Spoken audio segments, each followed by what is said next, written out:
live? We live? We live? We live? We live? We live? Yes. We live? We live? Yep. Let me just... Yeah, there we go. Let me just... That's the handle. It's the prindle. the lid. The lid. I'll never be happy with this microphone. It always adjusts itself. It's the ghosts. Yep. The ghosts who eat our pickles and adjust Paige's mic stand. Yeah.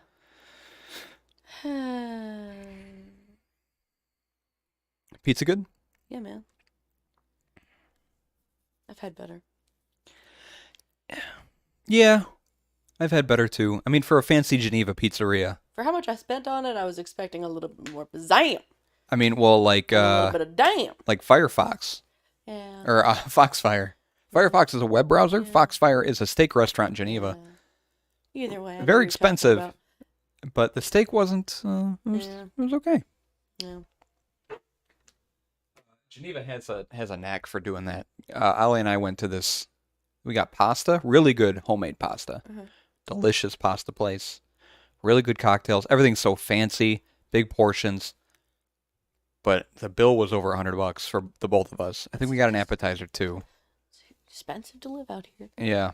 And it wasn't even that great. But it was a great way to stay in shape.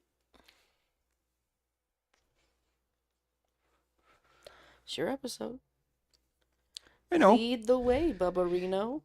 You don't have to remind me. I did already. Too late.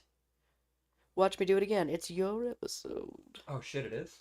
Yeah. See? Third time's the charm. Welcome to the 86th episode of Beer and Fear. My name is Zach. My name is Paige. I said to check. It is 86. I thought you were going to say I had to check and make sure that was your name. Let me just double check real quick. All right, you are indeed Paige. I fell behind. ID, license, registration. Watch out, bees. I fell behind on a few episodes, so it was hard for me to remember what episode this was. I released all three of them. I saw the Twitter. Like this morning or yesterday or whatever. Yeah, and everything on Instagram all at once. So hopefully I can stay on top of these again. We'll see.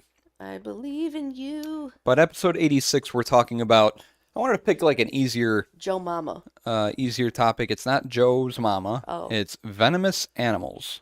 / poisonous animals. Yeah, Paige's going to talk a little bit about poisonous animals and the difference between venomous and poisonous. Don't get it wrong. Don't get it twisted. Or the zoologists will come and find you. And kill ya. So there's a difference between venomous and poisonous. I'm going to have some stories about some venomous animals, just some fun facts to share. Paige has got a lot of the facts and science and types of animals and etc. So it's gonna be cool. It's science. It's easier episode. Not something super niche. Something a little more broad, all encompassing. But excuse you, I resent that. Before we get into the topic, as we do, steamrolling on over my comment. As we do every episode, how was your week? Well, I'm just going to cycle back a little bit. Okay. Niche. It's not a niche topic. No. There's no issue with doing niche topics. I like when you pick niche topics. It's just we got to mix it up a little bit. Okay. Mix it up from time to time. Whatever you say, dear.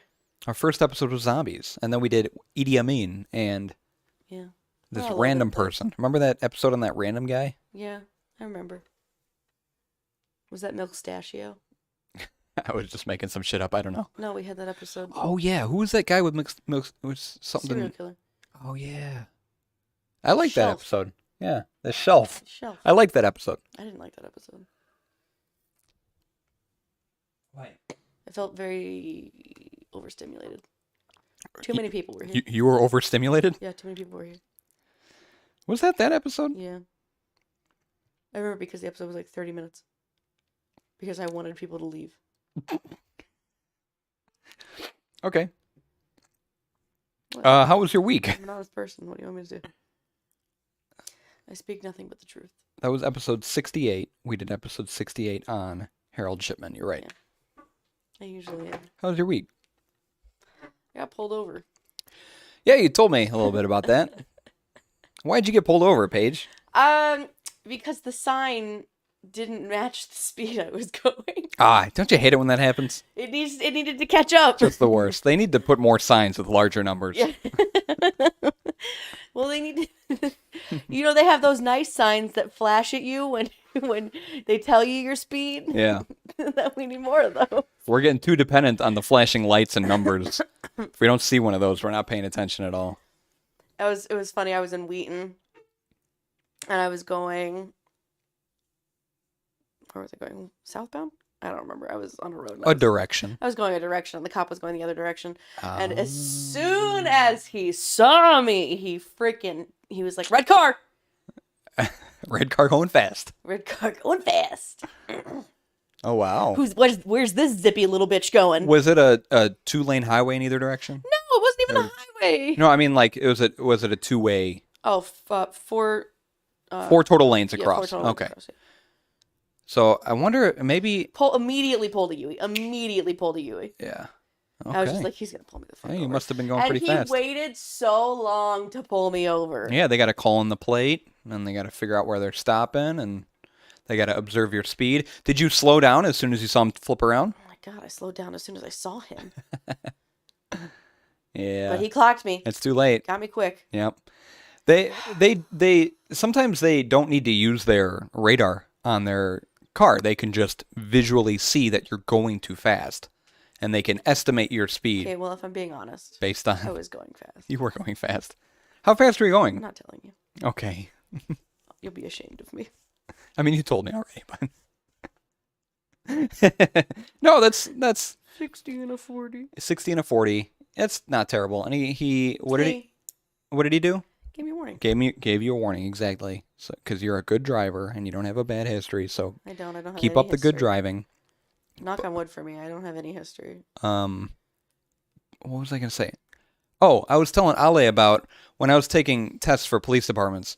There was the question at the end that was like, based on or relative to the posted speed limit, how fast is your speed? Yeah, you told me And I about wanted this. to answer honestly to those questions. Yeah. And normally it was like 5 to 10 miles over, which I still drive about 5 miles over the speed limit, like most people. Yeah. But I wanted to answer honestly. I didn't want to feel like I was lying with that question. So after I started taking those tests, I was driving the speed limit all of the time. And I told you that, and for whatever reason, you were like, okay, I'm going to start doing that too. And you were driving the speed limit because I specifically remember you telling me one day that you don't speed, that you're always just driving the speed limit and you're driving nice and normal and everything. But all that's out the because it was window my now. New Year's resolution. I got a That's red right. sporty car. That's right. Okay. Well, you need to drive What do fast. you want from me? Yeah, it's got a sport mode on it. I was using sport mode on my way here. I got into a little street race. Yeah.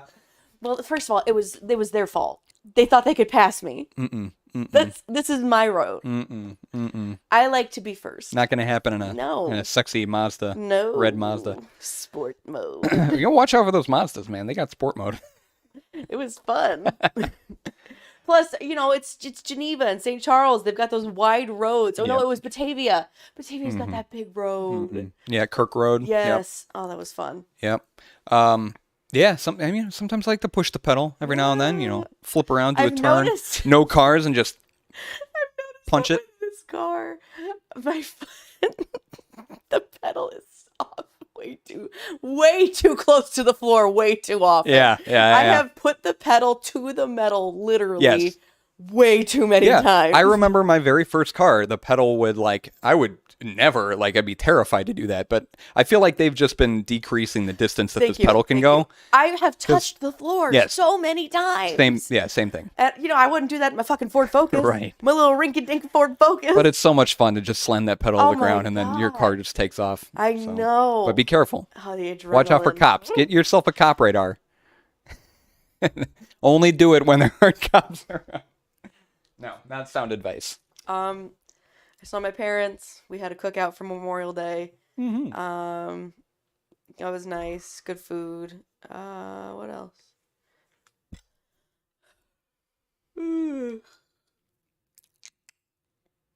Work.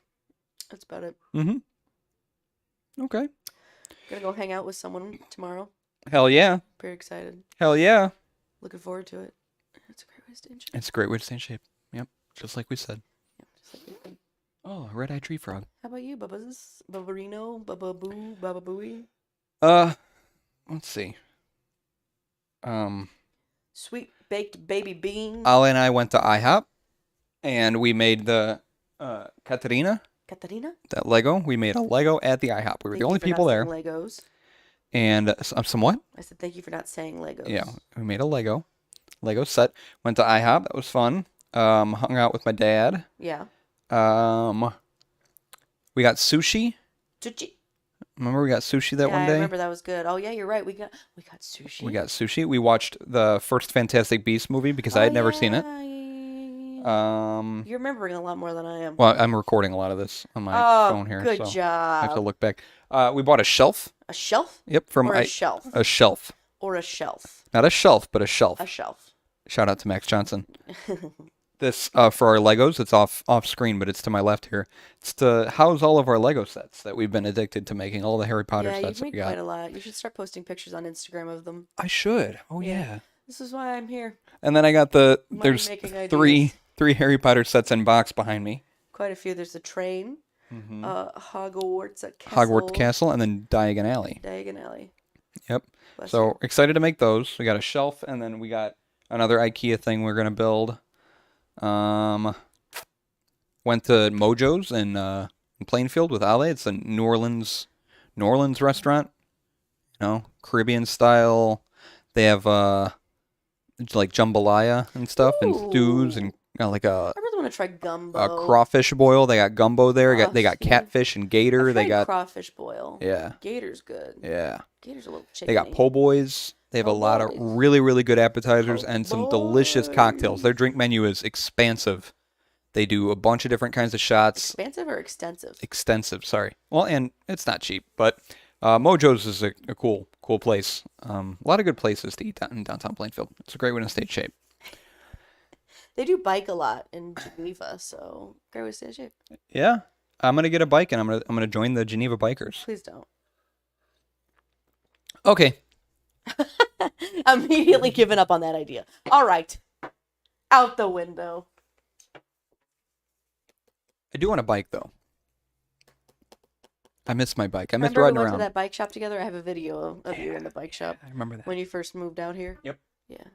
And then Yeah, I got that picture of you with your butt in the air like you're... Mm-hmm. Yep.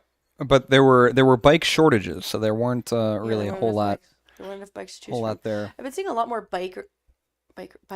Bicyclists.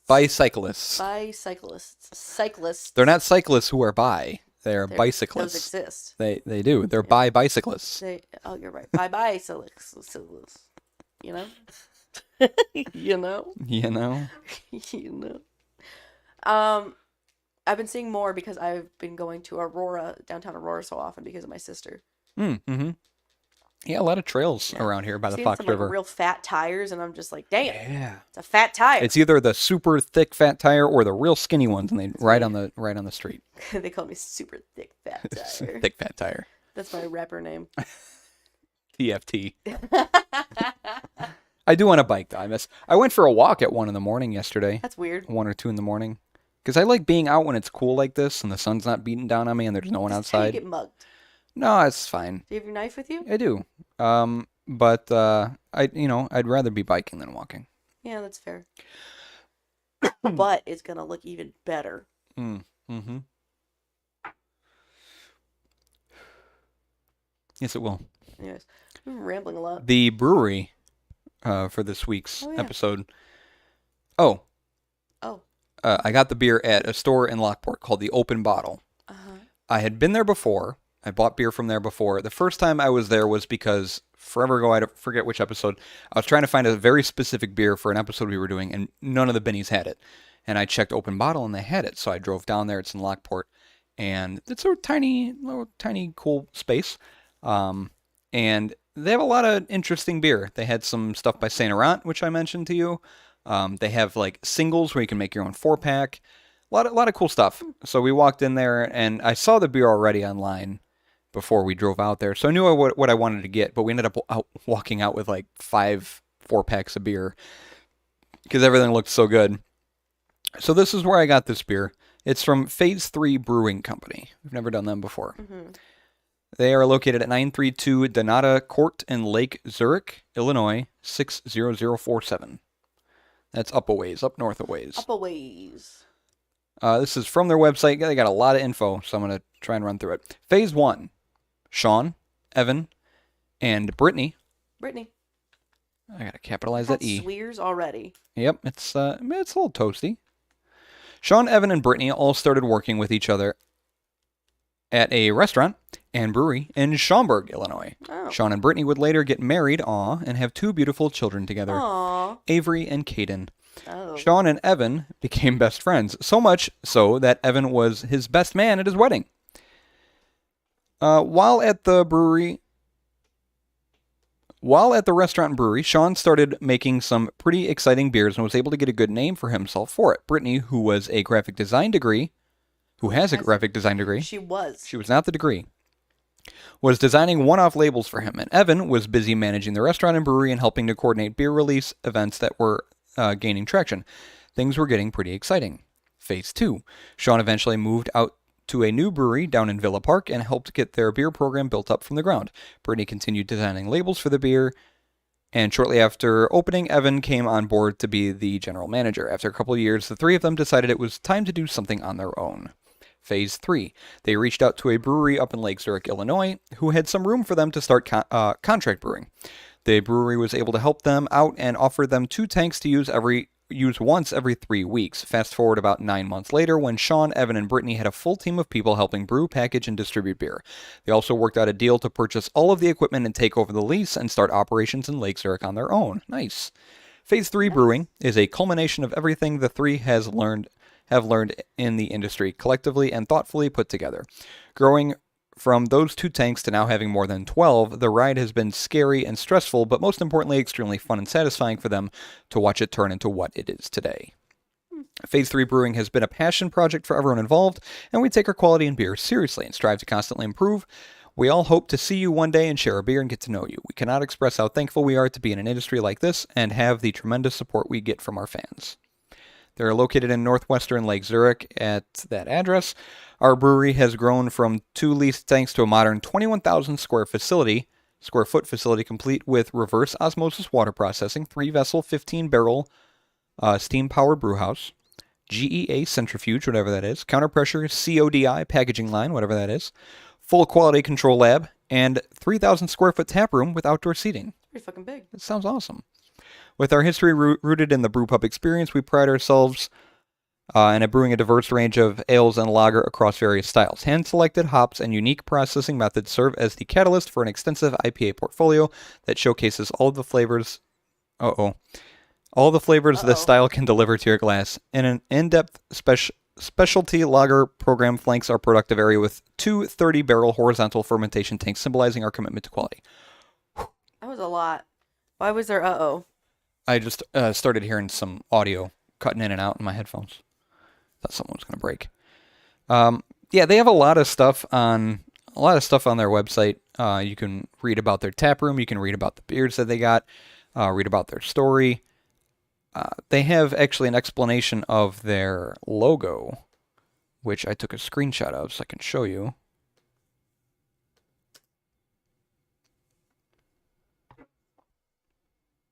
I need a new laptop.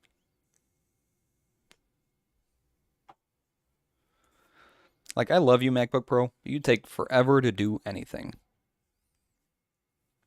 You tell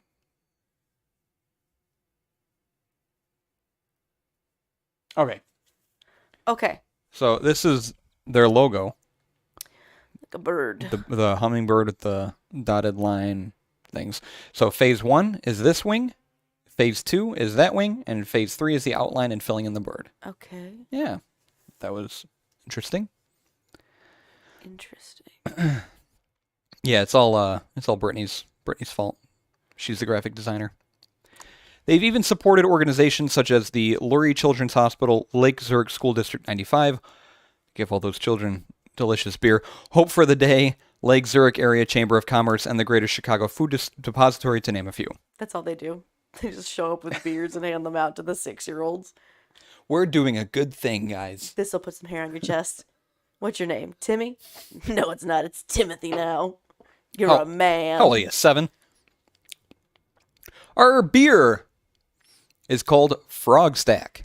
Frog Stack. Frog I'm stack. very excited because it's frog related. It is frog Is related. it frogs that are stacked on top of each other on the can? Because there better be.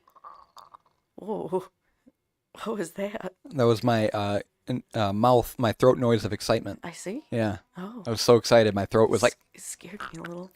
no, you're right. You're exactly correct. Nice. It's what it is. It's a fruited gose Ooh. with Ooh. black rock salt, Okay. tons of blueberry, pineapple, and cherry puree. The salt makes me hesitant because it makes me think of the salty shark anus that we had before. No. Topped off with No. marshmallow. Blueberry, Oh. pineapple, cherry, topped off with marshmallow, I and am very interested. black rock salt. So Buddy. all goses have a little bit of salt in them. That's just a given. But Was salty shark anus a that gose? was a sour sour? ale. Yeah, it What wasn't was it a called wasn't a again? gose. It was Sea Quench. Sequench. By Salty Dogfish Shark Head Anus. Brewery. I like that's the only way I know it is salty shark. What was anus. salty shark anus again? Can I name beer? We would there's like this a lot of breweries do that where they name their beers like, slap your mother IPA, like all Pig this Mine's Vanilla Bitch yeah, Flap. vanilla bitch slap or fuck you in the ass, lager. Zachary. Yeah, you could name beers. What beer would that be? That's a stout. Yeah, salty shark anus. Yeah. The sour ale. Yeah. From their Instagram, we brewed up a base gose with Himalayan black rock salt. After fermentation was over, we threw tons of blueberry, pineapple, and cherry puree at it, and then topped it all off with marshmallow. Yeah, they finished the beer, and they were just chucking fruit at it. Tart, fruity, and just the right amount of sweetness, a delicious low ABV treat. It is low ABV. This one is seeing limited distro. That's beer talk for distribution. You got to be in the know about the beer lingo. I'm not in the know. Yeah, distro. They can't pronounce the other syllables. It's distro.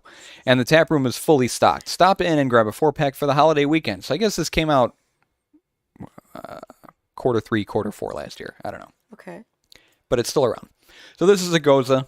Craftbeer.com has a page on contemporary gose. Straw to medium amber, the contemporary gose is cloudy from suspended yeast. A wide variety of herbal, spice, floral, or fruity aromas other than found in traditional Leipzig-style gose are present in harmony with other aromas. Salt, table salt, character is traditional in low amounts, but may be perceptible in varying intensities. Body is low to medium lactic acid. Character is evident in all examples as sharp, refreshing sourness. Lactic acid. So just think of that, what I just described, but with some fruit added. That's what we're going to have. We've had gose brews before, so there shouldn't be a surprise to what this should taste like. They are good to pair with watermelon salad, queso fresco, and Greek yogurt lemon mousse. That watermelon salad with a gose sounds phenomenal. Phenomena. It's 4.5% ABV. Unknown IBU or SRM. This is weird. So it's got a page on Beer Advocate, but it has absolutely nothing on it. Not a thing. Okay. No score, no ratings, no reviews, nothing. There's just a blank page. Well, what the heck and heck? And upon further investigation, while I was doing my research, I Okay. looked and I saw when the page was added to Beer Advocate's website, and it said 1 minute ago. That's uncomfy. While I was doing my research, it said this page was added 1 minute ago. I'm uncomfortable by It's that. like, what in the world? The robots are listening. Yeah. So you can follow Phase 3 Brewing. Check them out at Phase 3 Brewing on Facebook and at Phase 3 Brew on Twitter and Instagram. Or go to their website. Super cool website. A lot of cool stuff on it. phase3brewing.com. .com. Yeah, look up the thing on Beer Advocate. See if you can find it. It's Frog Stack. I'll grab the beer.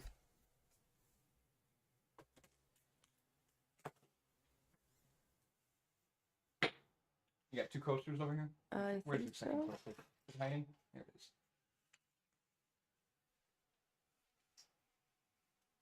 She likes that box. She's a big fan.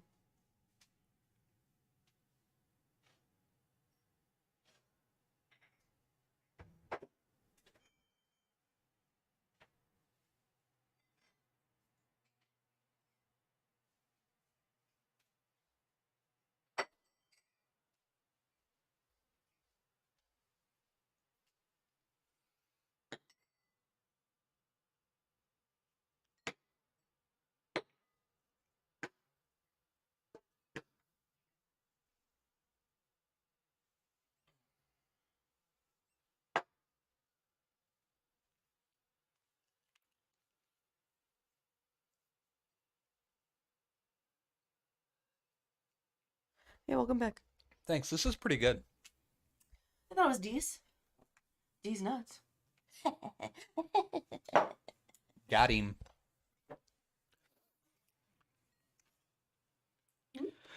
Look at how accurate you were. Oh, look at those frogs in a stack. They're so cute. Blueberry, cherry, Living pineapple, their little marshmallow. froggy lives. Oh, it's dairy free. Look at that. Oh, wow. No, I can't drink it. It's got little mushrooms. Government warning. The surgeon. There it is. I'm just going to do that till we get to 100. Yes. Mm. Frogs in a stack. Stacked frogs. Oh, it's Ooh. colorful. I got some on my fingy. A little sniffy sniff. Oh, I'm excited. We need an ooh counter up in the top corner of the screen. Every time there's an ooh, you take a drink. I wonder if I can do that because I've already done 2 so far. I did a ooh, like opening it, I did like 5. and then I did. Yeah, I did a whisper. Well, ooh. I mean, is it a ooh or is it a? Because those are 2 different things. Oh, like a WHOOOO. Yeah. We'll have an ooh counter in the top corner. We'll see how many Ooh. times we go ooh. I'm trying not to say it now. This is good. That's all I want to say because it smells delicious. I'm excited. It smells fruity. Me too. That's how you know where your gays are. Wow. Smells fruity in here.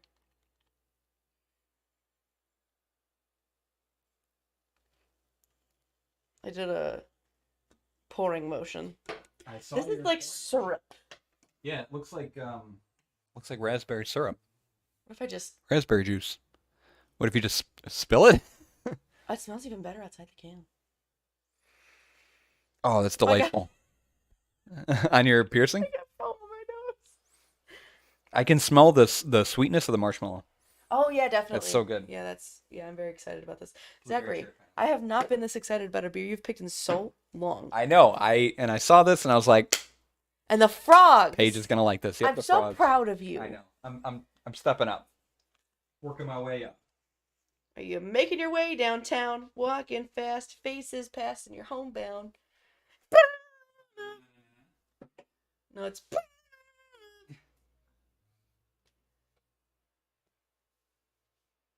Oh. Well, this beer's not from Michigan, but this glass will do. Look at that. Zachary, I have to text you something. I should be a photographer. A photographer.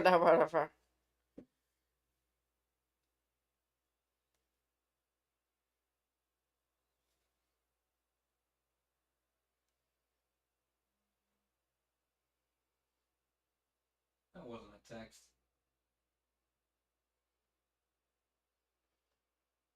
I just messaged you on Snapchat. Hell yeah. What? 100% Paige. Thanks. And I need you. And I miss you.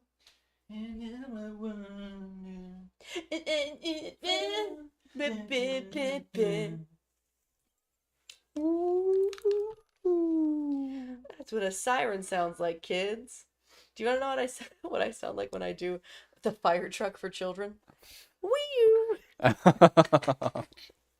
Adorable. Accurate, right? That's perfect. I was driving my sister and I to work today, and in downtown Aurora, there's that firehouse that's like right on the main street. Mm-hmm. There was a bunch of firemen in full gear doing laps, I guess for drills, and I was just like, Hey. "Help, I'm on fire! Someone put me out. I'm spontaneously combusted." It smells Get like a little. sweet jelly in a glass. I don't want to drink it. Sweet jelly. That was my nickname in high school.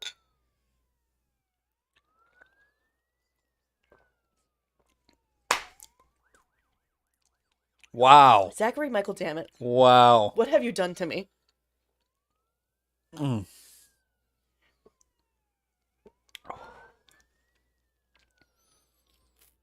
I Holy shit. one sip, Zachary. One sip. I can't even go back in for more. Wow. I am disgusted. Repulsed Blueberry cherry with how much I like this. pineapple. Blueberry cherry. Can you taste all those fruits? Blueberry, cherry, pineapple? It just tastes good. That's what I can taste. There's a lot going on out there. He was heavy on that siren.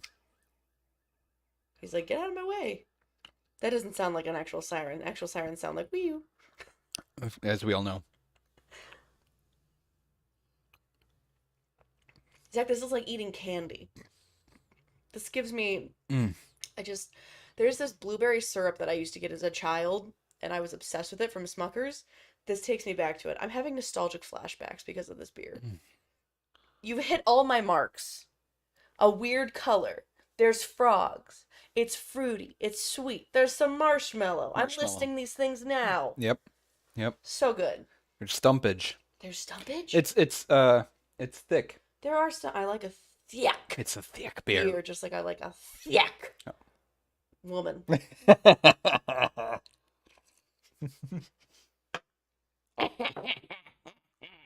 Man, I'll try this. She's gonna love it. She's gonna love this. Mm-hmm.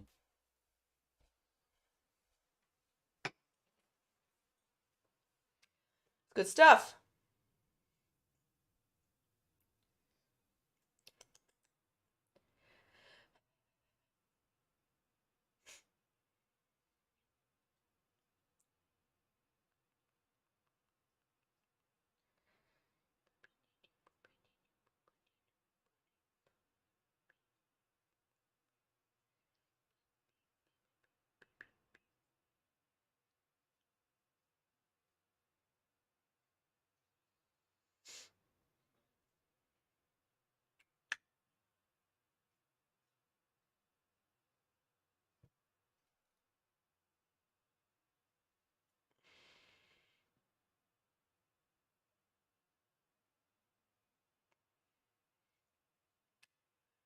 That was a very intense burp. Felt it in my toes.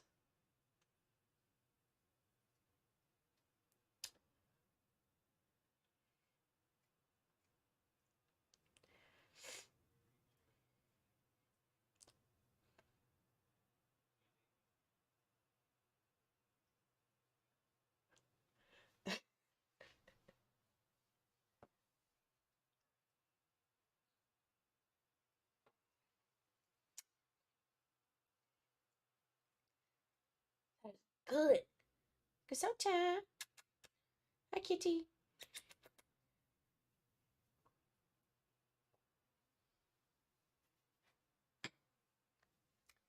Psst, Gasota. Meow meow.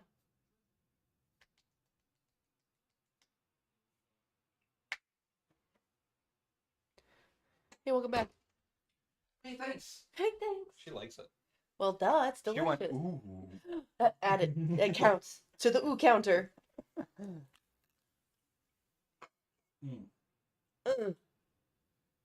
So thick. Right. Now, we've had a beer similar to this, right? Blackberry Grunt was like this, right? Yeah, but this is better. Really? Yeah. Okay. But also, I'm having this now, and I haven't had Blackberry Grunt in how long? Oh, that's hot. Oh, me too.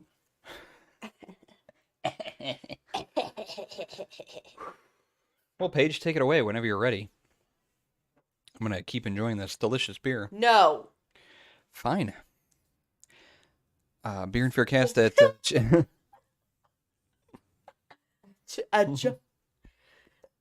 Yeah, I'm all over the place. There's like scattered topics. There wasn't a convenient Wikipedia to look No, up stuff I've got a on. lot of random shit, too. I'm all over the place. Yep.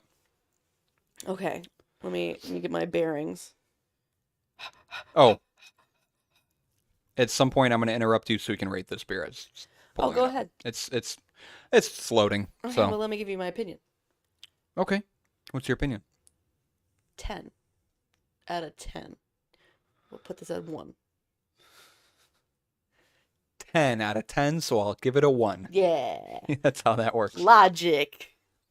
Yeah, so our beer list, beerandfearcast.com, and then click on beer list, and you can see all the beers that we've tried, every single episode. the type of beer, the brewery. You can click on the number to listen to that episode, and then you can see where we ranked it out of 10 for those 10 episodes. 10 is the lowest, and it goes from 10 to 1 being the best. 1 is the best, all the way down to 10. I know it doesn't make sense, but that's just how we've done it. I feel like it makes perfect sense. Well, usually, so you got 10 beers.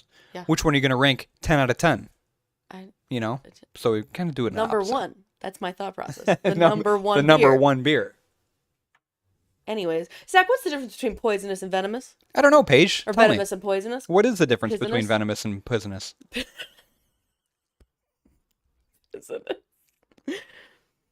Ooh. Anyways. According to biologists, the term venomous is applied to organisms that bite. So anything that causes, they inject something into you. So they bite you or sting you or... Okay. Yeah, inject their toxins. That's venomous. Inject their toxins. That is venomous. Okay. The term poisonous applies to organisms that, if you ingest them, If you eat them, lick them, yes, touch them. Yeah. Right? Well, Yeah. unless it's venom. Yeah. Got it. Yeah. So really, no snakes are poisonous. Just get that out there. Mm-hmm. You know, it's all Snakes- by bite. It's all Snakes venom. are venomous, yes. The garter snake is an exception. It's harmless if it bites you, but it's toxic to eat because its body absorbs and stores the toxins of its prey, which it eats newts and salamanders. Oh, So I didn't know that. can't eat it. They are cute though. Hold on, is this our first gose? I don't know. We've You had think I remember 86 beers? we've had plenty of sour ales. Like Yeah, Blackberry we've- Grunt was a sour ale. There's no way this is our first gose. Sequench was a sour ale. This might be our first gose. Bullshit. Maybe I was wrong. Wow. Poisonous animals include most amphibians, such as frogs, toads, salamanders, etc., which carry around some amount of toxins on their skin and within their other tissues, such as the highly toxic poison secreted by various poison dart frogs, which are very pretty, but please don't touch them.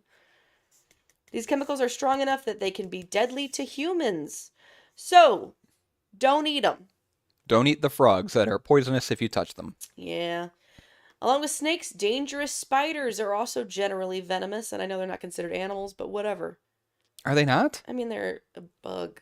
Yeah, they're Is well, that they're an animal? Yeah, they're animals.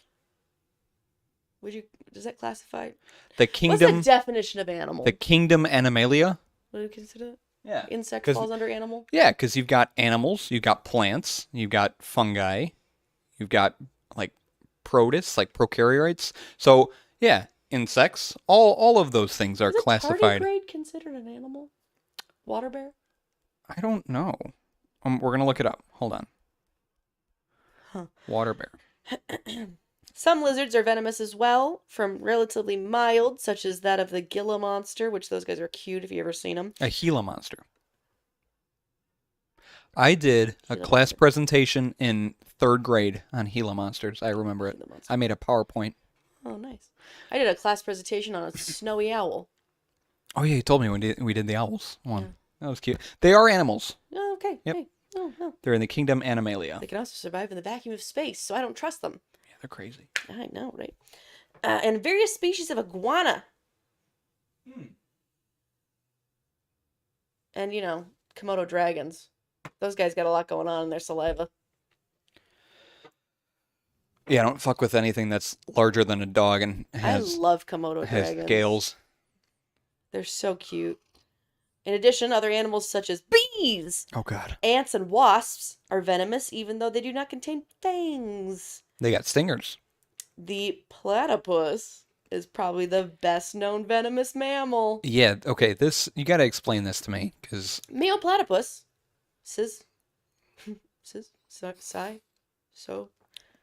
have a fang-like spur on the inner side of each ankle that is connected to a venom gland located over the thighs.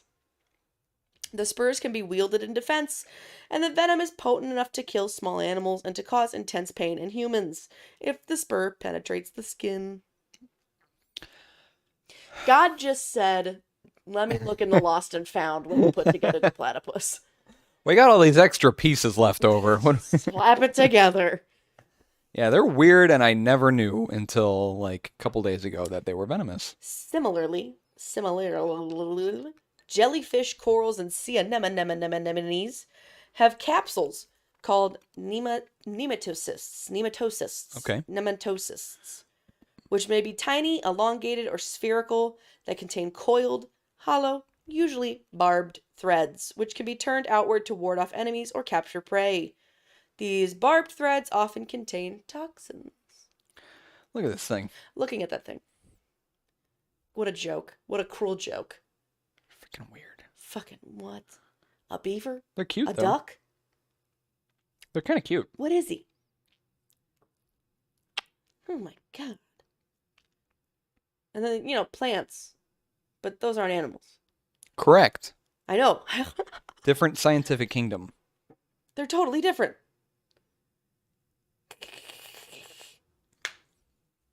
Wow, your internet does suck. Mine's working just fine. I know. What was your thing? We got some bruises there. Don't worry about it. That's what happens when toddlers throw themselves at you. Yeah. Toddlers are heavy. Yeah. And blunt. Oliver especially. That child is huge. What do you talk about? Instances of... I've got some random stories and factoids. And... Okay, because I want to talk about specific poisonous animals. Yeah, go for it. Thank you. Okay, I'm just making sure. I'm just checkarooning. One of my favorite animals is the octopus. And one a very venomous animal is the blue-ringed octopus. So stinking cute. I didn't know how small they were. They're itty-bitty baby big I thought they were beans. large octopuses, but... Anyways. Numerous animal species naturally produce chemical toxins which are used to kill or incapacitate prey, or as a defense against predators. Venomous animals actively deliver their toxins into their target through a specially evolved mechanism, such as a bite or sting. They are often distinguished from poisonous animals because of the way they deliver the things. Yeah, makes sense. Yes. Venoms have evolved to serve a wide variety of purposes. Their intended effects can range from mild, fleeting discomfort to paralysis and death, and they may be highly selective in which species they target, often making them harmless to all but a few specific co-evolved organisms. What may be fatal to one species may be totally insignificant to another, because the definition of venomous can be extremely broad. Okay.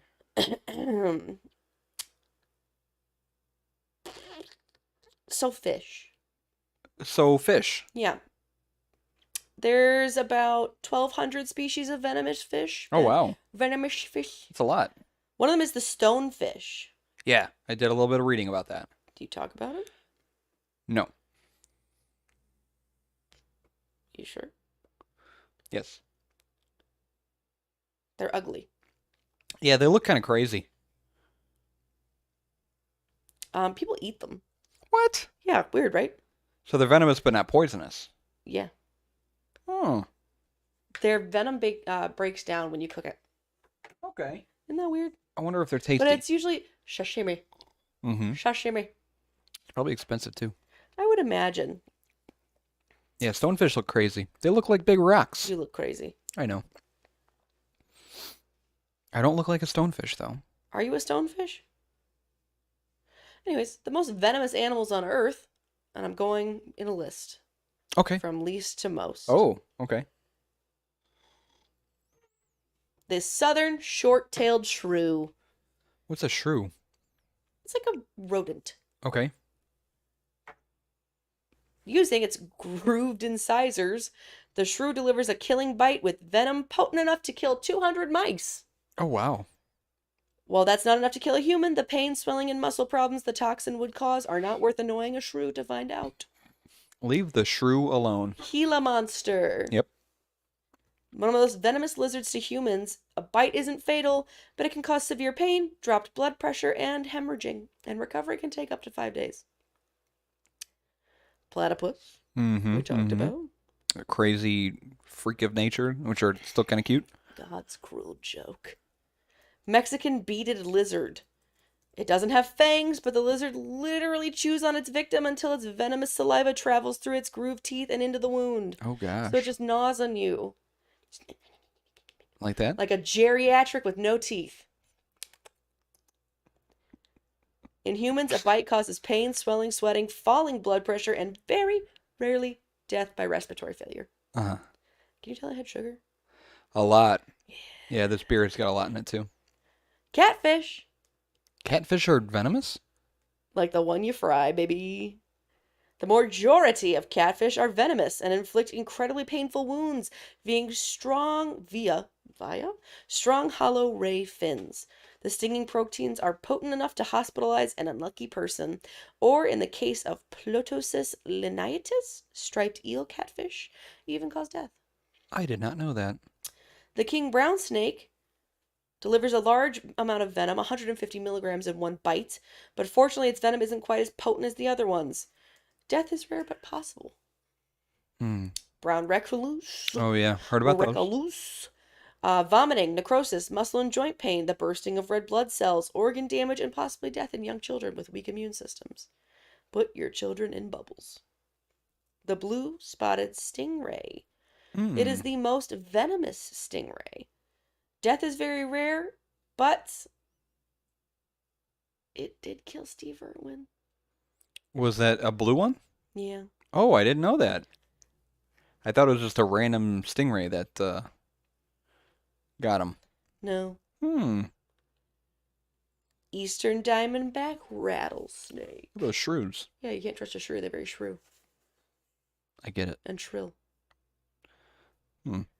The eastern diamondback is both the largest rattlesnake and most venomous snake in North America, with a super high venom yield from 400 to 1,000 milligrams. It only takes 100 to 150 for a human lethal dose. Ow. Wow. The lionfish, which are pretty and look like they're wearing dresses. Oh, yeah. Pain, vomiting, fever to convulsions, paralysis, and death. Black widow, potentially fatal and causes severe pain and elevated blood pressure. The stonefish.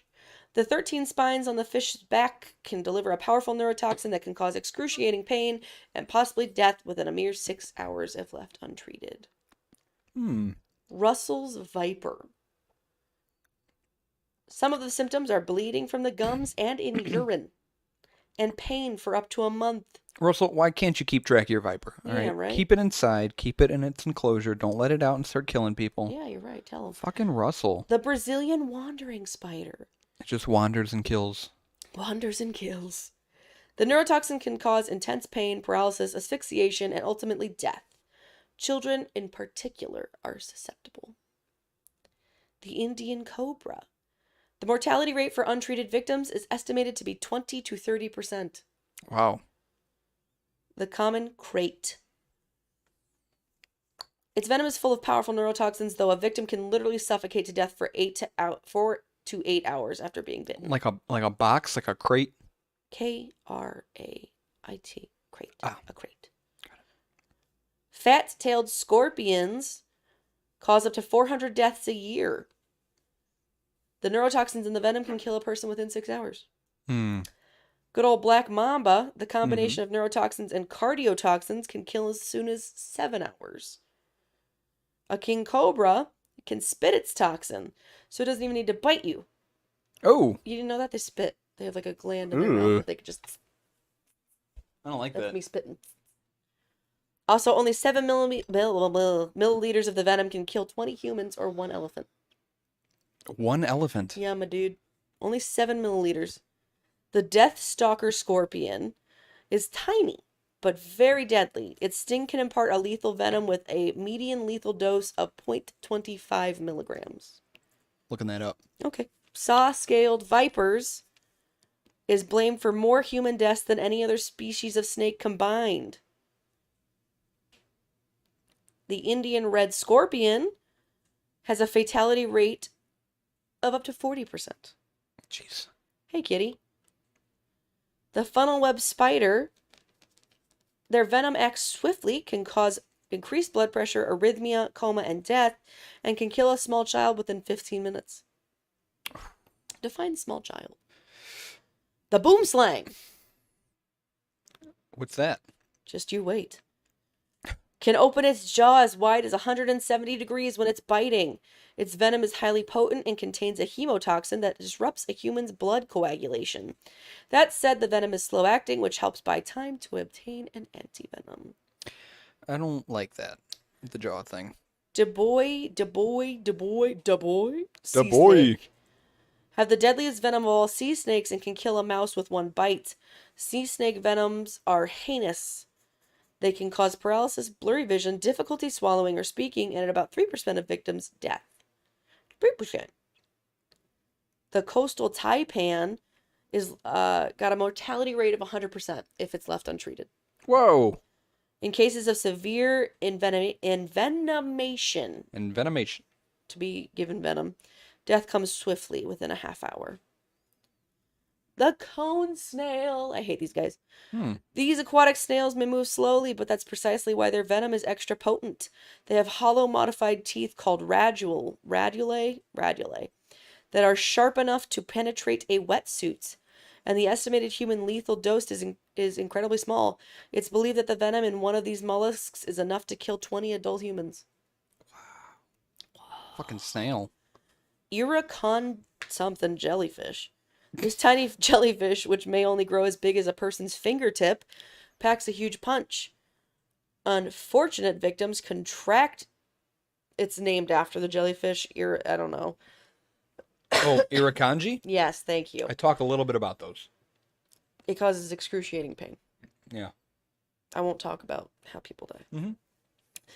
The blue-ringed octopus. Its venom is debilitating and deadly. It can cause respiratory failure within 10 minutes and death within 30. One bite can kill up to 26 men, and there is no antidote. The inland taipan snake has one of the most lethal venoms. One drop can kill up to 100 adult men, and it works in as little as 45 minutes. My question is, why was that necessary? Why did you need to evolve that ability? To kill that much, like to be enough? that deadly.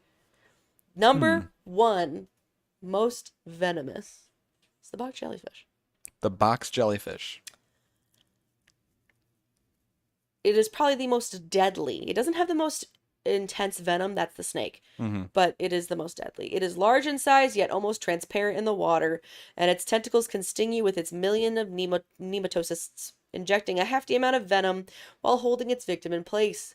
The venom's toxin can cause extreme pain, paralysis, delirium, shock, cardiac arrest, and even death within minutes. The jellyfish has enough venom to kill 60 adults. Yeah, this is I was reading about a little bit about the jellyfish. It's called a wasp jellyfish, known as the common, I think, the Australian box jellyfish. These guys are crazy, but yeah, those things are no joke. No joke. No joke. No cap. Oh, God. What about what happens when you're bitten by a venomous snake? Snake bites kill about 100,000 people each year. That's a lot more than I would have anticipated. And is considered one of the world's deadliest neglected health issues. But what does it do to you? Tell me, Paige. I don't know. I'm stupid. Venom is thought to have evolved independently at least 100 times. Today, there are thousands of venomous animals thriving around the world, and over time, their venom has evolved to do specific jobs in the animal kingdom. What is venom for? Lots of stuff. We talked about it. Incapacitate. It's like you're giving a presentation at school. I'm good, right? I'd watch me. There are about 700 species of front-fanged venomous snakes, almost all of which belong to the family Viperidae and Elapidae. There are an additional 1,800 rear-fanged species, which belong to the family Colubridae. Many of these are likely to be venomous too, though this group generally possesses less of a threat to humans. Almost all snakes evolved venom to help them hunt, but some will also use it to defend themselves.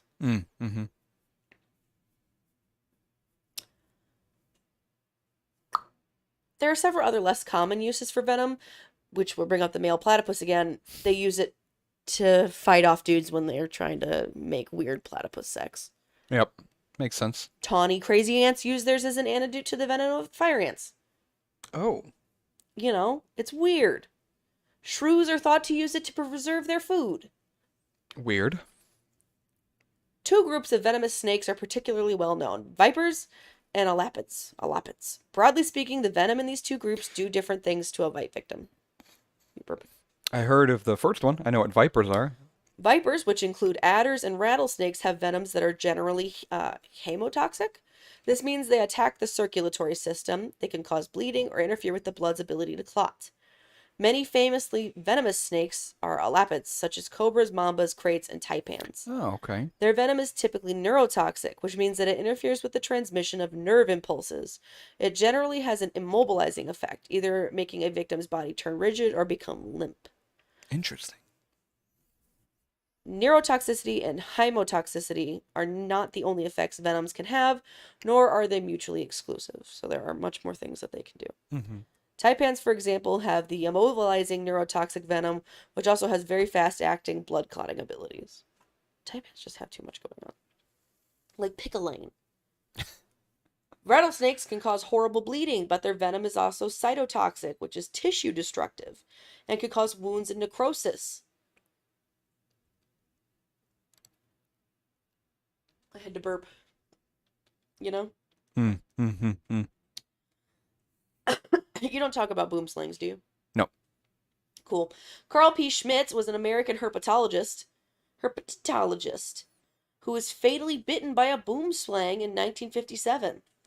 Boom slangs are highly venomous snakes found in Africa, but they are not in the elapid or viper family. Boom slangs are part of Colubridae and are rear fang species, meaning their venom-delivering teeth are at the back of the mouth. Mm-hmm. They gotta really bite you.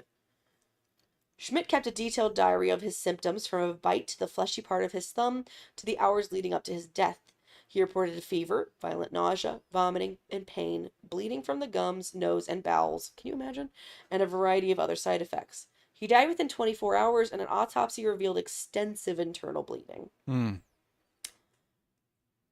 A venom researcher, Ronald Jenner, at the museum, doesn't say what museum, it just says at the museum. It's the museum.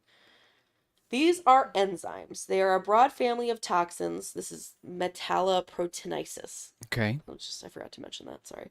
They have evolved to do different things, but they all interact in bad ways with the blood clotting system and the integrity of blood vessels. They're SVMPs. Mm. Isn't that, there's so much that goes into this. Yeah, there's a lot of information. Why are some snakes so venomous? Because Mother Nature's crazy. Yeah, that's it. That's the only reason. That's it. Room for your kiss, don't you?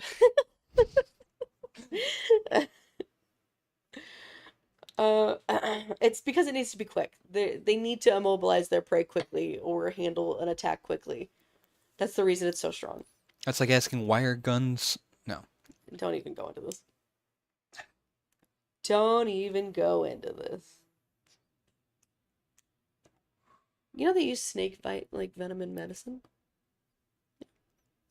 Doesn't it, like, it treats other kinds of poisons or something? I don't know. Synthesized Jaraka? Oh, the synthesized Jaracas. Yeah.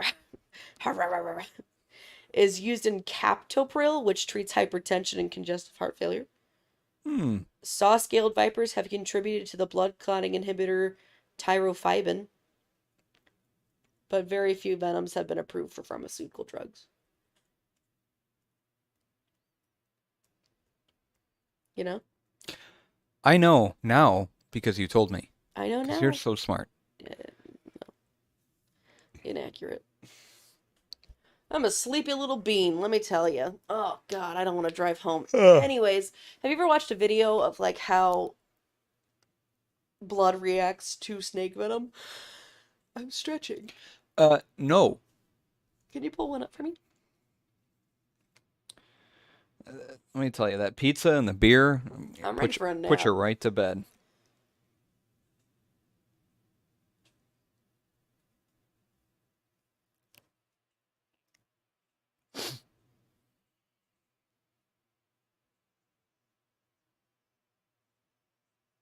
Why do I have ads?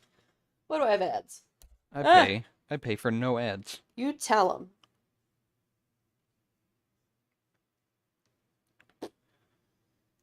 Let's see if we can pull this venom effect on blood. We cast it? Yes, we can.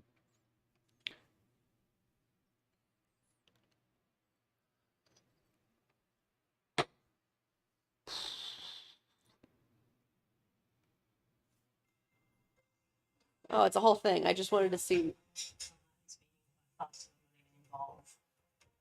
The coastal taipan Like under is a the microscope? most dangerous species that we extracted recently. That snake's name is Squishy. And in less than 3 minutes. It basically curdles. Whoa! It solidifies. So we can It becomes a jello. It's really solid. That one is turned into a piece of jelly. Yeah, it becomes Wow. Is still liquid. Fascinating. That was so quick. Yeah, Here's it where causes the clotting. action venom gets intriguing. In 60 seconds. Yep. It turns your blood into jelly. Pretty much. Jesus. It's crazy. And then I'm just going to cover a couple poisonous animals. So this is if you eat them. And also, I have mentioned this multiple times on the podcast, but just a reminder, don't eat polar bear liver. It's got a high amount of vitamin A. It'll kill you. What kind of situation would anyone be in where they would have a polar bear liver offered to them to eat? I mean, if you're living in the, I don't know, where do polar bears live? The North Pole? Where do these live? Antarctica? South Pole? Where do they live? Alaska? There's some in Alaska. Yeah. Right? I don't think anyone's going to be eating their liver. Even further up? What's further than the North Pole? Space? And polar bears in space don't Space bears. don't eat space bear livers. Just polar bears, but they have helmets on. I don't think we have any listeners in Alaska or the North Pole. Let's talk major shit about it. It's cold. Why's it got to be so cold, North Pole? Yeah. The Asian tiger snake is the only snake species that is both venomous and poisonous. It produces toxin from its bites, but also stores poison from its toad prey in its skin. The snake bites you and you're like, oh, fuck, that hurt. And it swells up. You fucking And asshole. you decide to eat him. I'm going to eat you just to get back at you.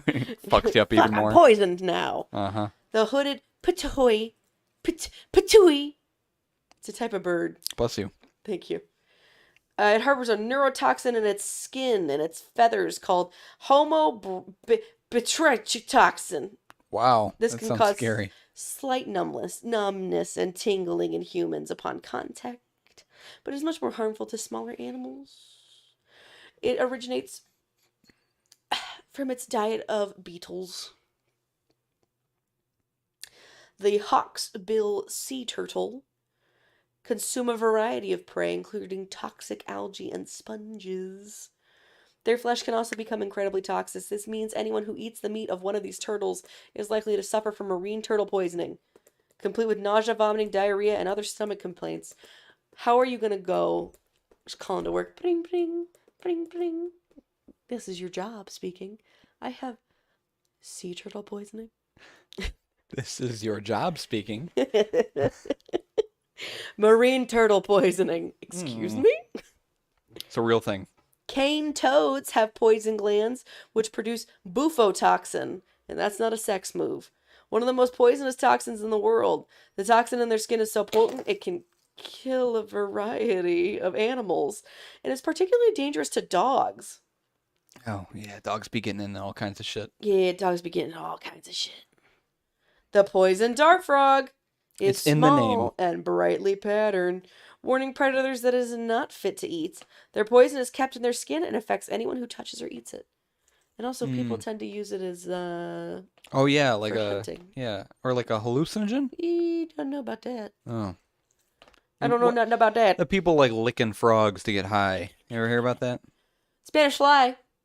I have. I know what you're talking about. I just don't think. I don't know if that's relevant. Is a type of blister beetle that produces a toxin called cantharidin. to defend against predators. The toxin is absorbed by the skin on contact and causes terrible blistering and burning pain. If the beetle is eaten, the toxin causes ulcers, blistering, and bleeding throughout the digestive tract and can result in death. Comb stars, which are starfish, I guess, have a potent neurotoxin, tetrodotoxin, that causes paralysis and eventual death from respiratory failure. Every gram of a comb star's flesh holds enough toxin to kill 520 mice. And sorry. Currently, there is no known antidote. I've been talking for a while. Yeah. The rough-skinned newt. Mm. The most poisonous rough-skinned newt is the rough-skinned newt, yeah. There's 3 species of poisonous salamander, and the most poisonous is the rough-skinned newt. Got it. My brain jumped ahead of me. They hold enough tetrodotoxin in their flesh to kill most predators, but produce a strong smell as a warning. Me too. Those unfortunate enough to eat the newt anyway experience numbness throughout the body and cardiac arrest. Those unfortunate... Oh, okay. I'm thinking of people. Those unfortunate to eat it anyway. It's like accidentally eat a newt. Oh, damn it. I couldn't stop myself. Fuck. I ate a newt again. The striated surgeonfish. A striated fish accumulates toxins through its diet. While feeding on algae, they sometimes consume tiny dinoflagellates, which produce mycotoxin. The buildup of this toxin in their flesh causes fish poisoning, which affects 20,000 to 50,000 people each year. Fish poisoning. The symptoms of fish poisoning, it's got a name, I just don't know how to say it. Ciguatera, are much like any other type of food poisoning, but can last for months to years, and are sometimes so severe that the condition is misdiagnosed as multiple sclerosis. Ah. And then, number 1 is the pufferfish. Oh, yeah. The liver, the kidneys, the spikes contain dangerous nerve toxins, poisonous to humans, while the meat of some species is considered an expensive delicacy. Right, I was going to say, fish. Yeah, don't people still try to eat them anyway? Yeah, you have to have a license to prepare it. It can be fatal if prepared incorrectly and thus only eaten when cooked by a licensed chef. Hmm.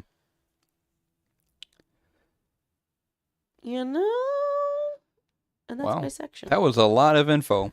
There's a lot that goes into the animal kingdom. Really? Yeah! You don't say. I do say. Well, believe it or not, there's more to this episode. Oh, God.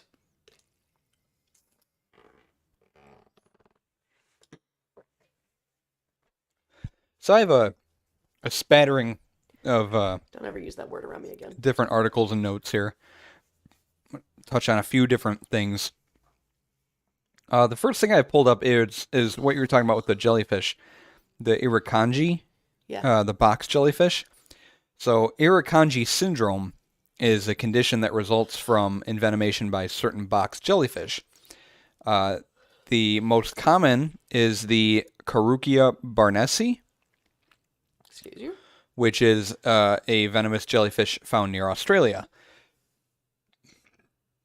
They will give you this irukandji syndrome.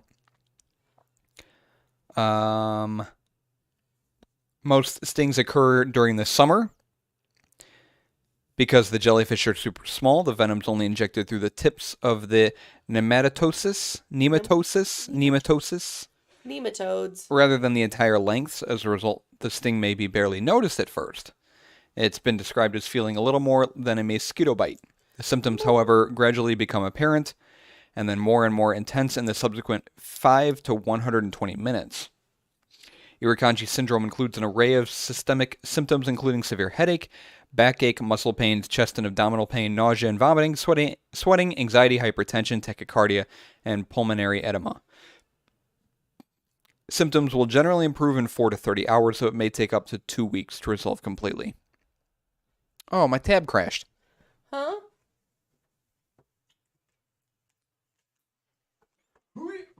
Not your tab. Not my tab.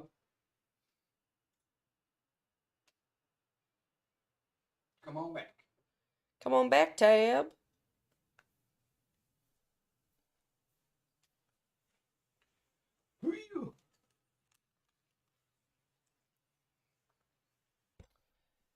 When properly treated, a single sting is almost never fatal. However, 2 people in Australia are believed to have died from Irukandji stings, which has greatly increased public awareness of Irukandji syndrome. It's unknown how many other deaths from Irukandji syndrome have been wrongly attributed to other causes. So, one of the jellyfish, the Malo kingi, is a species of Irukandji jellyfish. It's pictured here in a clear plastic vial. And you can see how fucking tiny these things are. Itty bitty bean. Very, very small. So they're scary. If you come across one of those, you probably won't even see it.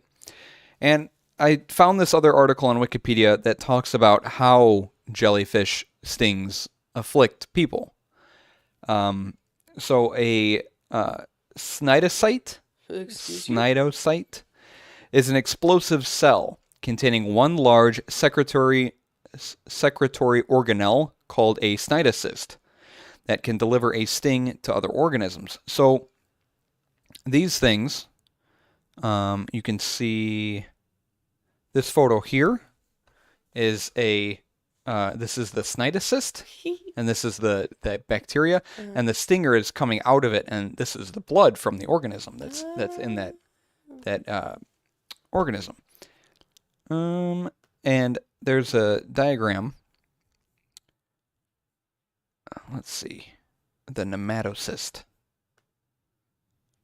So these things are living inside of the That jellyfish just looks like a sarlacc pit. tentacles, and so they're little. They look like little bacteria things, and That looks like a tampon. it kind of a little bit. They're interesting because they are organisms living within the organism that is the jellyfish. So, it's going to be on the website. I know, but still. But you've got these things living in the tentacles of the jellyfish, and that's what causes the sting, are these tiny microscopic things that will release these stingers and inject this venom. Well, they're assholes. So it's not the jellyfish itself, it's the things living within the jellyfish. It's interesting. I never knew that. And then these are the nematocysts under a microscope. You can see each one has the tiny little barb inside them that will shoot out and deliver the sting. It's interesting. Interesting. I saw this article. Does peeing on a jellyfish sting help? Does it? I thought it didn't. It does not. Yeah. No. There is no truth to the myth that peeing on a jellyfish sting can make it feel better. One of the possible reasons that this myth became popular could be due to the fact that urine contains compounds like ammonia and urea. If used alone, these substances may be helpful for some stings, like vinegar. If you pour vinegar on a sting, that sometimes helps. But I personally think that the only reason that became a thing is because somebody had a fetish for water sports. They're like, oh my god, I heard. Like, it was a really pretty girl. She's like, I got stung by a jellyfish. And this guy came out of nowhere. He's just I could pee on it. I heard that jellyfish stings can be fixed by urine. Let me pee on you, please. You want me to pee on it? You want me to piss on Okay, you? fine. Oh my god, does that really work? You're gross. Okay. Yeah, maybe that's exactly how it happened.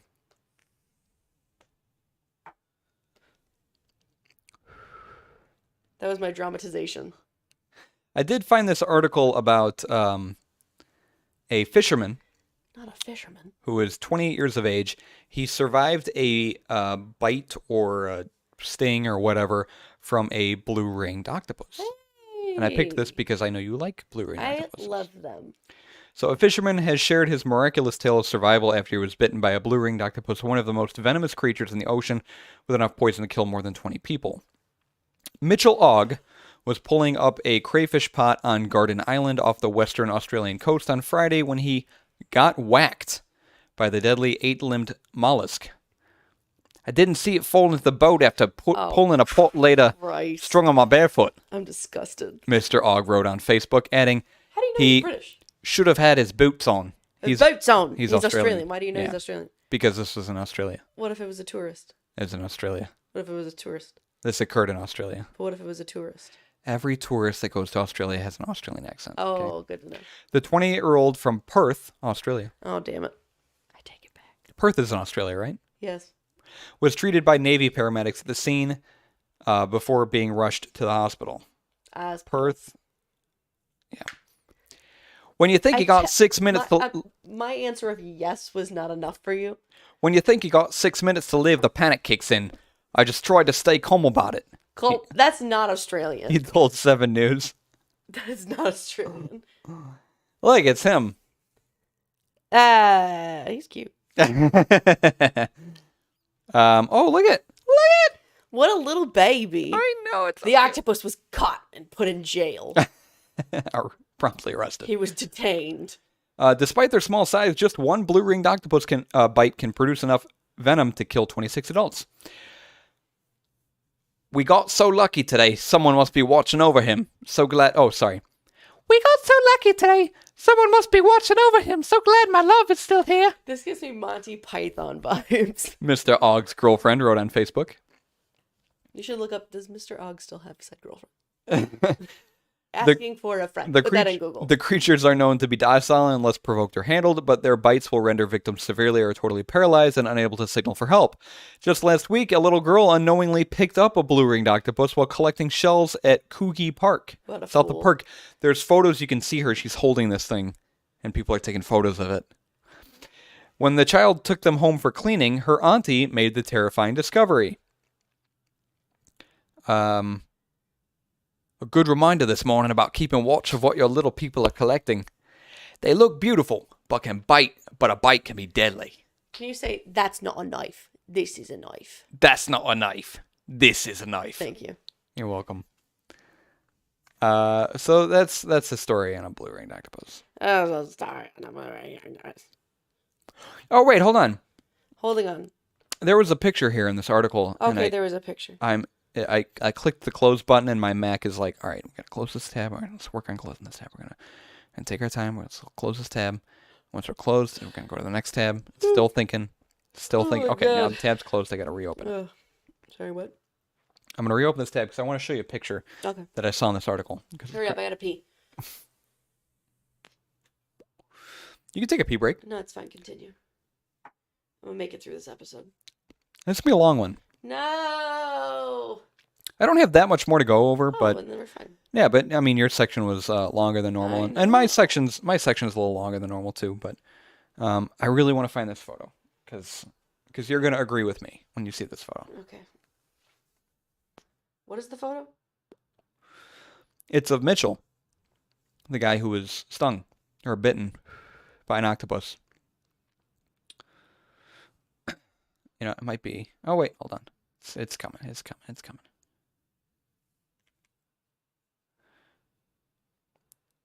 Daily Mail blue ring octopus. This photo needs to load. Is it of his leg? No. What's it of? His face. Okay. Tell me this doesn't look like Max. Oh, it kind of does. Doesn't that look like Max? Yeah. That looks just like Max. A little bit. Was that really that important? Yeah, I wanted to show you that. I went on Reddit, and I looked at some Reddit AMAs, or Ask Reddit. Reddit, have you ever been bitten by a venomous animal? And, oh, none of these saved. I've been bitten by a copperhead snake and by a brown recluse spider. I was very fortunate on both occasions and had a fresh comfrey available. I looked up what comfrey was. It's a plant that can be used to treat pain. Why did they just have that? I don't know. They're a botanist. Hmm. They have a greenhouse. That's a fair answer. They just happen to have fresh comfrey, from which to make a hot poultice. Poultice. No scarring from snake bite, but I felt like hell for several days. I have a small scar from the spider bite. That one worried me more. From the knee down, my leg was black, purple, and red. Yeah. Took over gross. a month to heal, and I'm convinced changing out to a new comfrey poultice every 4 hours the first couple of days is what kept it from being far worse. I've seen brown recluse bite scars which were huge even many years after the bite. This person says, I was bitten on the forearm by a black widow spider. It didn't hurt at all, but after a couple hours, the spot bruised up and it looked like I had a golf golf ball cut in half under the skin. Other than that, I felt fine. The only treatment I got was having a circle drawn around it by a nurse with a magic marker. Then she wrote the time of day next to the circle. That evidently cured me, but they made me stick around for observation anyway. After a while, I got bored and went across the hall to hang out with a guy who had been bitten on the finger by a copperhead. His hand was swollen up to twice its normal size, so his bite was the more entertaining of the two. I asked him if it hurt bad, and he said it only hurt from the swelling. They were observing him also. The swelling on my arm went down overnight, but I had a big purple bruise that took a couple of weeks to fade away. Other than that, no ill effects. This one, Reddit. Have you ever been attacked/bitten by a deadly/venomous animal? What's your story? When I was 4 and living in San Antonio, Texas, I was bitten by a brown recluse spider. The bite didn't hurt at all. In fact, I didn't feel a thing. It wasn't until half an hour later when I was walking home with my older brother that he noticed something was wrong with my arm. It wasn't swollen large enough that we could remove my shirt without cutting it off, so we did. I then went to the doctor with my mom. They gave me an IV and ran a whole bunch of tests. The doctor came in and told my mom that I would probably lose my left arm. Thankfully, that didn't happen. I experienced a slight degree of necrosis around the bite, and it was nasty for a long while, but it eventually healed pretty well. I'm now 20 years old, and I still have a nice scar with a cool story to tell.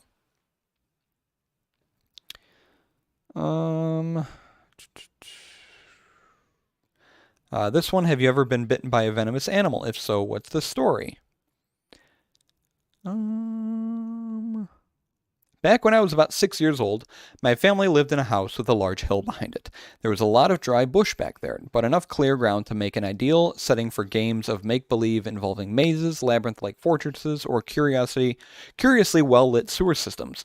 I got to know the area so well that I scarcely needed to look where I was walking, and I'd frequently rush around without paying too much attention to my surroundings. As a result, I have absolutely no idea where my assailant came from. One afternoon, when I was using a stick to fight imaginary monsters, I felt a sharp sting on the side of my neck. I quickly slapped and squished whatever it had attacked me, then went back to my quest, more irritated by the interruption than actually hurt. It wasn't until later in the evening that I gave the assault a second thought, when my parents, who had noticed the wound, scolded me for picking at what they assumed was a mosquito bite. "You need to keep your fingers off of it," my mother told me. "It already looks like it's getting infected." I insisted that I hadn't touched my neck, but nobody believed me, and I continued to receive admonishments over the course of the next 2 days. During that time, a growing section of my skin started to look like it was literally rotting away, which prompted a number of home remedies to be attempted. When none of them seemed to have any effect, I was finally brought to the hospital. The nurse took one look at my neck and called for the doctor. The doctor took one look at my neck, expressed his disbelief, and called for the surgeon. The surgeon took one look at my neck, booked an operating room, and told my parents that I'd be going under the knife inside of an hour. I've since been told that the progression of the venom, an unwanted gift from a brown recluse spider, had come dangerously close to entering my bloodstream. Had there been any further delay in excising the lesion, well, it might not have ended well for me. I still have a rather large scar on my neck, along with an acute case of arachnophobia, and I've learned to be much more diligent about examining those places where I might encounter a web. Unfortunately, I didn't get any spider-based superpowers, so I still feel like I got ripped off. And then lastly, I have these cool maps and graphs. So this is number of venomous animals by country. The gray is no data. The green is less than 10. The orange-ish, like this here, is between 10 and 20. The red is between 20 and 30. The darker red is between 30 and 40. The almost black is between 40 and 50, and the black is over 50. So you're looking at Mexico, India, Australia. What is that? New Guinea? One of those is New Guinea. Thailand. Yeah, Thailand. The areas around Australia here, India, whatever country that is, Mexico. A lot of poisonous shit there. The U.S. is between 30 and 40 number of venomous animals. Oh, I didn't see Brazil there is black. So the U.S. is kind of, we're kind of a little over the middle. Look at Canada though. Canada's nice. And then you've got Europe, which is pretty good, except for France. For whatever reason, there's a lot more venomous animals in France than the rest of Europe. Just move to Europe. And then Sweden and Finland up there. They're doing good. And then these graphs. So most unique ways to die from an animal in your state. Let me make this big. You dirty.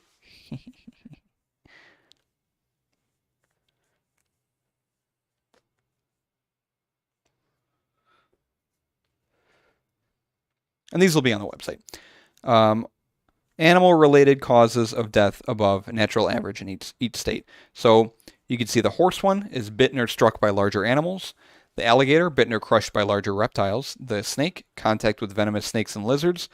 The wasp, contact with hornets, wasps, and bees. The scorpion, contact with other venomous arthropods. Whatever this is, bitten or stung by non-venomous insects and other non-venomous arthropods. What is it? It looks like a tick I almost. can't see. This little wolf, bitten or struck by a dog. And then the spider, contact with venomous spiders. So you can see the map here. Illinois has the gator. So we're more likely to be bitten or crushed by larger reptiles. California and What? Georgia, I don't know. Gators? Snakes? Hang on. Bitten or crushed by venomous? Bitten or crushed by larger reptiles.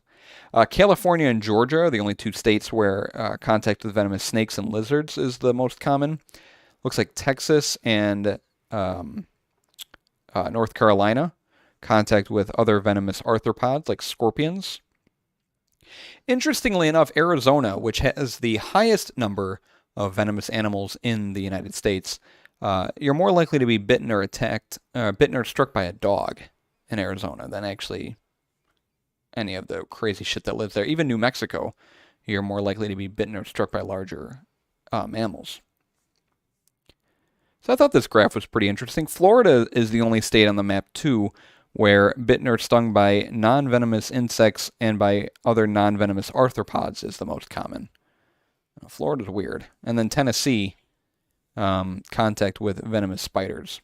Oh, that makes sense. When I lived in Tennessee, there was like this story in the newspaper about a family that moved their bed frame and found a family of like 13 brown recluses Jeez. just hanging Just out. burn it down. Just burn down Just the house. hanging out. This one is deadliest American animals by average annual deaths. Number one is deer. Number one is deer. Yes, deer and certain flying insects are responsible for the highest number of deaths in the U.S. Running in front of your car and causing car accidents, I'm sure. Or getting attacked by deer, I'm sure. They're not. Those antlers aren't to be messed with. So deer is at 120. 120 annual deaths. Bees, wasps, and hornets is at 58. Dogs, 28. Cows at 20. Big. Horses at 20. Black widow spider 7. Bear 1. Alligator 1. Cone snail 1. Mountain lion 1. Shark 1.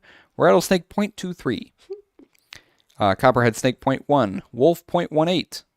Coyote 0.06. And coral snake 0.03.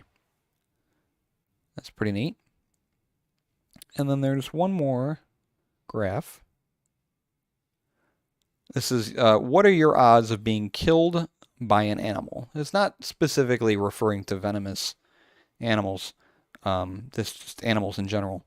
So it ranges from 1 in 674,000 to 1 in 8,184,000.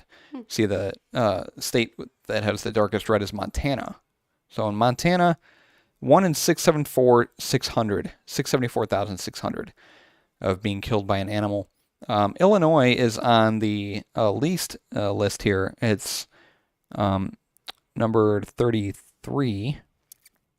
Illinois, 1 in 2,499,000. Some of these white states, insufficient data, but Montana, Texas, Idaho, Alaska, Wisconsin, West Virginia, and Tennessee are all the ones that are like, watch out, and maybe Arkansas. Those are all the ones that are highest on the list. Odds of being killed by an animal. Those were all just kind of bundled together, so I thought they were interesting. I like graphs like that. I know you do. Oh, world's deadliest regions. America. You got deer. Southeast Asia. I'm You got falling asleep. cobras. Africa. You got mosquitoes. And Australia, number 1 is box jellyfish. Ever heard of barking squirrels? No. That was the next article that I was suggesting I read. That's all I prepared. Oh God, I'm so sleepy. What do you think of the beer? Fan fucking Oh my God, tastic. if I didn't have to drive. Oh yeah, you had drank like half of it. It's so tasty. Oh my It's God. so delicious. It's so good. I would have finished it. Very sweet, jammy, thick. Dick. Just very fruity and sweet and delicious and pleasant. Not too crazy, not too strong, not too intense. The beer was good too. Yeah. I liked the mouthfeel on the beer.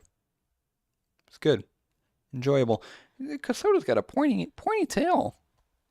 It's sharp on the end. Good to know. You liked it? Yeah, delicious. Well made.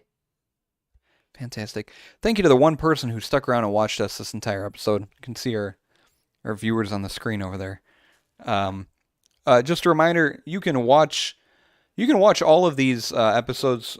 We stream them usually Fridays. That's when we've been streaming them. Fridays in the evening. You can watch them live as we record them, and then the episodes get edited, and then we release them every Wednesday at noon Central Time. Wednesday, 12 p.m. Central Time. Every Wednesday, new episode. You can check those out on our website, beerandfearcast.com. Click on episodes, or you can go to Spotify, Apple Podcasts, Google Podcasts, wherever you get your podcasts, we're on there. And then you can stay up to date on our socials, Facebook, Twitter, Instagram. We release the photos of our beer, the breweries, and then when we release the new episodes, what we talk about, and the links, etc. So keep up to date with those. Check out our website. Thanks for listening. Thanks for sticking around. Episode 86, Venomous Animals. Have a good day. Very good. Oh. Excellent. Oh my God, my 2 years. I'm so tired.